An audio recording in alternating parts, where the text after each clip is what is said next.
با سلام خدمت شما عزیزان. امروز با یه غذای بسیار مقوی و لذیذ به نام نخود آب در خدمتتون هستم. این غذا به علت داشتن فیبر بالا باعث بهبود عملکرد گوارش، کاهش یبوست و کمک به کنترل قند خون شما میشه. مواد لازم: نخود، 3 حبه سیر، مقداری دنبه، دلخواه، گوجه، پیاز و نمک و زردچوبه و فلفل و زیره هستش. برای اینکه نفخ نخود گرفته بشه، نخود رو باید داخل آب خیس کنیم. آب میریزیم داخل ظرفمون، به اندازه 2 بند انگشت روی نخودا رو آب پر کنه.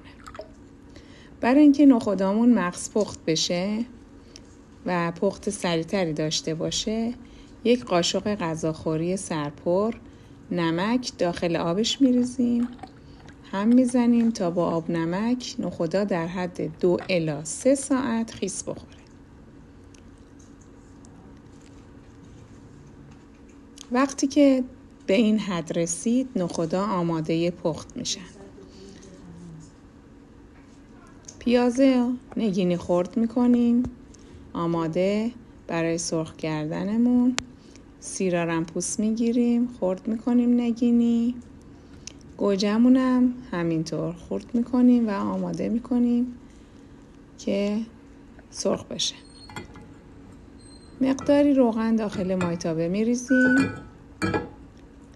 روغنمون که داغ شد، پیازامون رو داخل روغن میریزیم.